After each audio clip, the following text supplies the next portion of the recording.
Washington. This your boy, Martin for here once again.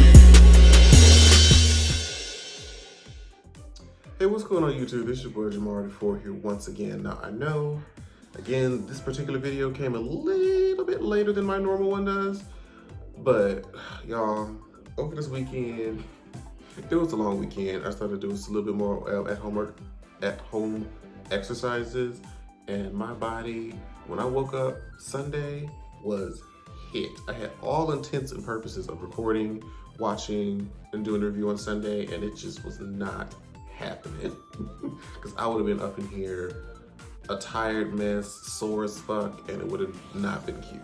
And I was like, let me wait another day, rest my body, because I done took some Advil and everything, y'all. Like, what? No, is it Aleve? No, it's Aleve. Excuse me. I took some Aleve earlier, and that kind of helped me with like some of the muscle soreness. I rehydrated, so now I feel a little bit better. And this episode, like as I was watching it, there's really not much to like really deep dive and go into. There's not like any real controversial banter back and forth particularly. Like this episode was really just a showcase of talent. There was some comedic moments here and there, and it was just like a sort of a wrap up of this whole overall season. But we're still going to talk about some of the, particular highlights and some of the moments that I thought were very, very interesting specifically.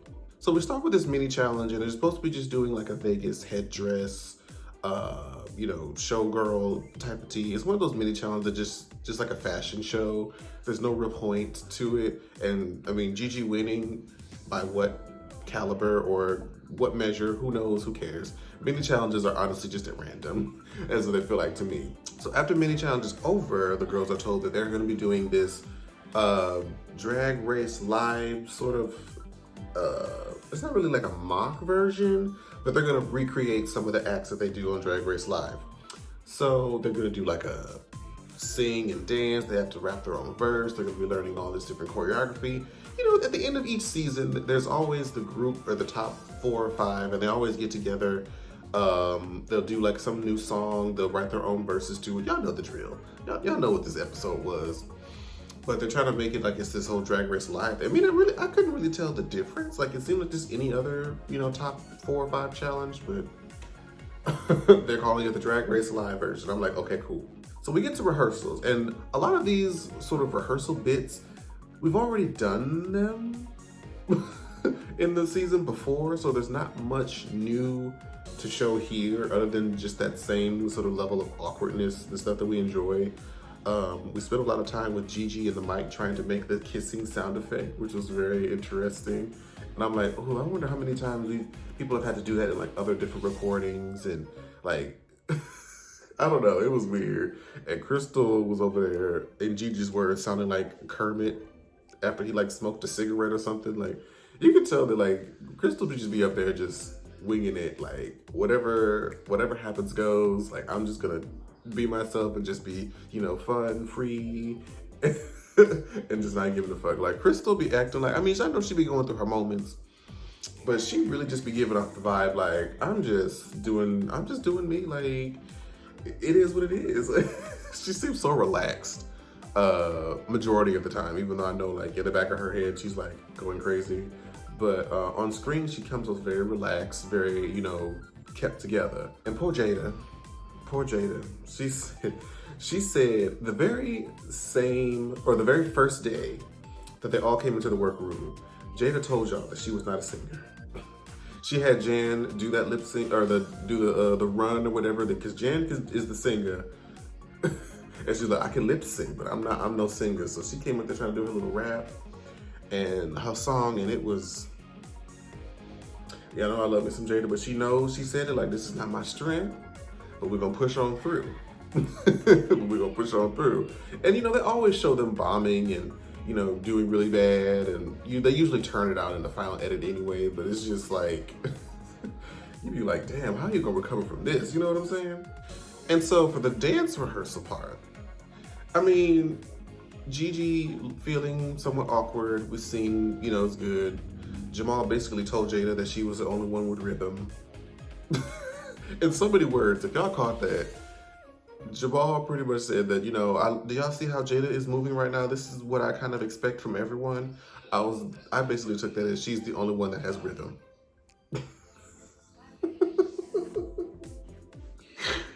And you know what? As awkward as it was, like, Jackie and her middle-aged dad moves, like, you know what made it so innocent is that you could tell Jackie was really trying. Like, Jackie was giving it her all, throwing whatever she could up into it, but it just, there's just a natural, what is it? Like, if you're a dancer, or maybe even if, I don't even know, like, you can debate whether or not, you know, rhythm is something that's innate or you can be learned and, you know, taught or whatever, but she was trying so hard, but it's just like, the body just was not agreeing with her, but it looked so cute. It was so adorable, and it's just like very on brand for Jackie, and I still loved it. It was one of my favorite parts of the entire rehearsal. And when we get to the mirror moments, it was mainly just, what did you think about each other when you first came into the workroom? And of course they had give their little funny shade and, what was it? Who was it? That Jackie? I think it was Jackie said, I first noticed Jada at the improv challenge when she was dressed as an apple. She was like, girl, the improv challenge. Like, that's when you decided to see who I was? When I looked a mess? But everybody spoke really highly, specifically of Crystal. There's like your trajectory in this competition.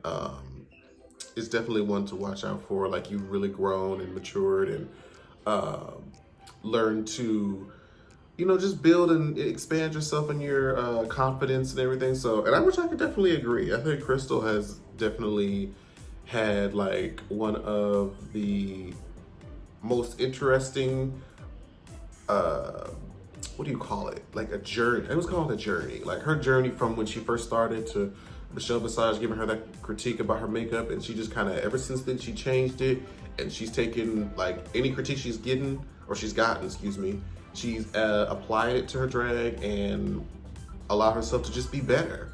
And she would always get to those right there to the top, but would never quite win up until her, was it Phenomenal Phil? Exotic dancer thing that she did the week before. So, I mean, even though that she has that one win, I feel like she definitely had one of the best journeys to watch in this here competition. And Jackie actually made a very good point, because last year, when Evie won, Evie only won one particular challenge, even though I thought she had like a joint win with somebody and an individual win. I could be wrong. I don't remember. Season 11 was a blur to me now. But she only won that one challenge, and I feel like one of the good things about the lip sync for the crown is that you get the final four, or you get the four people who make it to the end of the competition, and it still kind of spices things up, because otherwise, if we just went on report card by the end of this episode, then Gigi would just be the winner, and we would already know that she would be the winner based before the finale even starts. So some people would kind of feel like, well, what's the point of the finale if we kind of already know the outcome? And with the possibility that somebody who may not just have as many wins as someone else in the show can still kind of do a comeback at like a sudden death battle and come out and win, makes it a lot more interesting. So with that aspect, I mean, if I'm, you know, on these future seasons, I can have like a glimmer of hope. Like, even though I may not have the most wins, if I can just make it to the final four and I can kind of pull off the best lip sync compared to whoever it is that I'm going against, I can still potentially win Drag Race. So I feel like that kind of gives the contestants who audition for future seasons, you know, hope that, you know, just keep on pushing forward, because you honestly never know what can happen. So we get to the main stage. Rupaul comes out in this lovely black outfit with extremely blonde hair. It wasn't as platinum as last time. It wasn't as platinum, like almost white as last time, but she still looked good. And the runway is, of course, every year, extravaganza, eleganza, extravaganza, whatever the hell she calls it, child. I was right the first time, but still. I used to call it best drag. It's almost the same. I really feel like, unless there's a difference, like I said, I've never been one of, like a fashion girl. I just kind of go by what looks good to me. So, before we get to the actual runway, we do this performance, all right? I thoroughly enjoyed this performance. I really didn't, I mean, if you could nitpick small things and personal tastes when it comes to this performance, like, even though Jackie, like, let me just talk about Jackie real quick, because, you know, she was doing her dad moves and it was what it was, but Jackie turned it. Like, when she had like that individual like disco share moment in the back with the dancers, and she had that arm up and she had that thing going like this, I was like, and she had like the facials and everything. I was like, come on through, Miss Cos, come on through. Like, she was having fun. Like, she wasn't nervous. Like, she was just in the moment. And like, even Crystal, like her whole verse when she was talking about let your hair down, and she kind of emphasized it and had that whole, like, Crystal, whenever she has like a moment or like a verse or something, like even with the Madonna one, she'll all, like when she was echoing herself, giving her own echo, like there's always something about her verses that's gonna stand out and be like a comedy moment. And we're not talking about Sherry Pie. I don't care. I don't care how good she was. We're not gonna talk about it. Gigi. You know what? Gigi, like, again, it's the same thing that kind of happened with the Madonna challenge. It was literally like a copy and paste. Gigi would look like she's struggling to get the moves, she's struggling to find lyrics, and then she gets to the show and turns it out. Like, it's exactly the same thing that happened. Her little slide on the floor was probably like my personal favorite part. Jada, just throughout the whole thing, just sickening. Like, what I really liked, I think, the most about the whole overall performance was the initial act where they all came in their workroom entrances, so you can be like, oh wow, like these are really like the top four, like this is where they started and they made it all the way to this point. Like, I like this.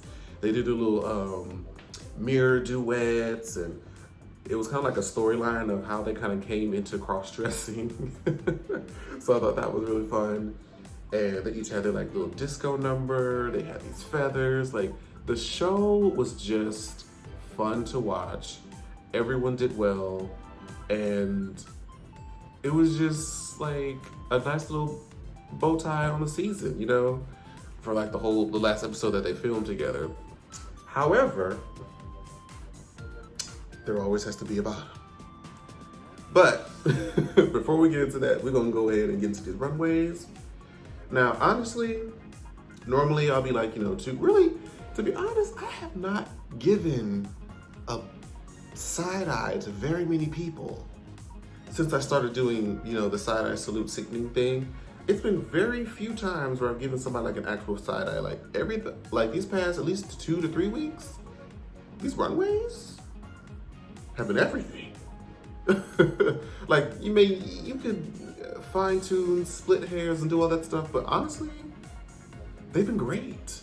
Like, when Crystal stepped out, I was like, bitch, you look like a Glamazonian genie. She looked like a Glamazonian genie. Like even when people have like colored like skin like that, sometimes it can be kind of patchy, like around the neck area, like where it might transfer onto the fabric. But like, it just looked so neat and just so well together. And she just looked like she was having so much fun. And I love Crystal. I love Crystal Method, child. Gigi came out and gave me, looking at Gigi made me feel like I wanted to watch Stranger Things again. Like, I wanted to watch some old 80s prom, because she had the headgear, the dress, the hair was still stylistically period based. Like, it was just cute and quirky. And I love when she kind of shows that she has a comedic side and not just like a typical stuck-up fashion girl, which I feel like a lot of people feel like she is. And she's just a girl who has a sense of humor that can just do fashion at the same time. So I loved the look. Everything was, of course, matching head to toe. And it was creative. It was very interesting. I really liked it. Jackie looked so good. Jackie looked so good. Like, you know what was the main thing that I was thinking about as I was watching her walk down the runway? She had this huge poofed dress, polka dots, very Andy Warhol. I think she mentioned it looked like an Andy Warhol, you know, color scheme. How did you fit that in a suitcase without it losing shape? I assume that either the fabric has a way of bouncing back from being, you know, confined in a tight space like a suitcase for travel, or there's like some sort of tailoring that you can do to the dress to kind of fluff it back out again. Because I'm like, how the hell does it keep that shape? But she looked amazing, loved everything about it. Jada, just, like, have I given a side out to Jada this whole season? I don't think I have. I think the only critique I've ever given Jada on the runway is that the purple runway when like her wig was like had some little straggly hairs. That was like the only thing if I had to try to think of something. But any other time I've just been like, she's it. Like from head to toe, it's just like a quintessential drag queen gown. Hair huge, curly, bedazzled, and just everything. This is such a fun episode. Like, I really found myself not even really taking a lot of notes. I was just really enjoying the content that I was watching, to be completely honest with y'all. And I wanted to still like fill up the video with still my thoughts and opinions and review, but I was really just watching this just like, these are the episodes that make me realize why this is one of my favorite shows. Just because of all the creativity, the showmanship, just, it was great. It was really great. So again, like we mentioned, there has to be a bottom. And I knew who the bottom queens were going to be because there's really no one did bad, challenge-wise or runway-wise. And I knew when Ross Matthews tried to bring up report card, that's when I was like, okay, so they feel like they have to do it just based off of who has the lowest amount of wins, which of course is going to be between Jackie and Crystal, even though Crystal has a win, at least one, whereas Jackie has none. No maxi challenge anyway. She's the queen of mini challenge wins. So it was between, you know, Crystal and Jackie, and I was like, well, I mean, they couldn't put Gigi and Jada. Well, they couldn't not put them in. If they didn't, you know, do poorly, there's no way that the people with 3 wins wouldn't be able to make it to the finale. And then Gigi won this episode, so now she has 4. I was like, okay, Shea Coulee. And they let Sherry Pie go in, child. She did good, or whatever. I know I've completely edited her out this entire time, but I'm gonna let her. She did good. And they did On the Floor, you know, with Jennifer Lopez featuring Pitbull. And honestly, again, this was such an awesome lip sync. They had 2 different approaches to the song.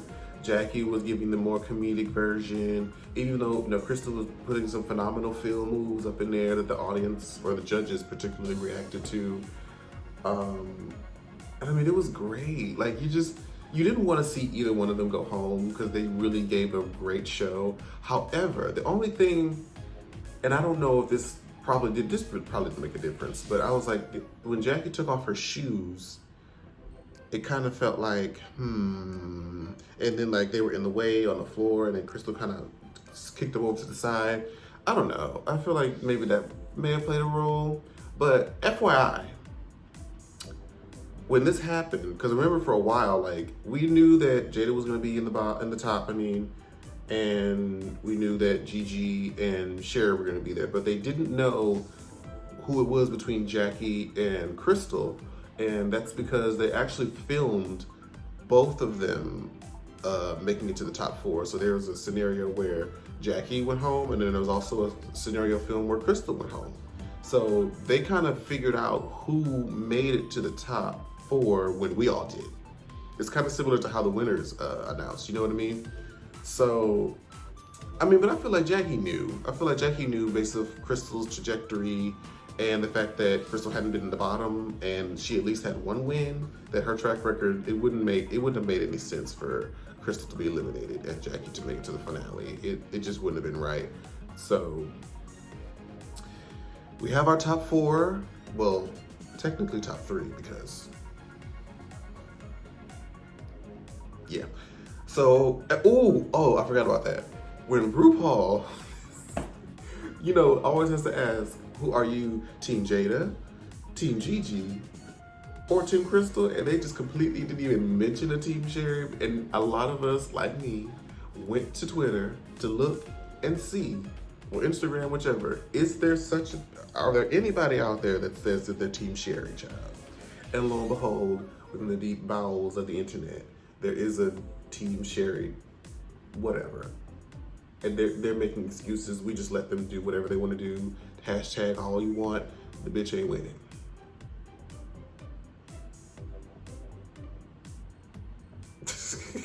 And that just is what it is. But yeah, girl, like, tell me, whose team are you guys on? If you want to know my team, it's the bitch I've been standing for since the beginning of the season. It's Miss Jada Essence Hall. I love Jada. I feel like she would be an excellent winner. But honestly, you could set a case for each of the girls. Gigi has the most wins, and of course she's the image that a lot of the fans like to see. We'll leave it at that. Of course, I can see Jada winning, and we could also see Crystal winning. Crystal kind of has like a similar, I feel like the fans love Crystal to a similar way that they love Evie, so I feel like that actually gives her a really good chance depending on how this finale goes. Next week they're doing this reunion at home. That's gonna be a little weird, but I mean, it is what it is. So let me know what you guys thought of this episode in the comments. Let me know which team you guys are on. And yeah, I'll see you guys next week for the reunion. Bye guys. Like, share, subscribe. Washington, Washington, Washington.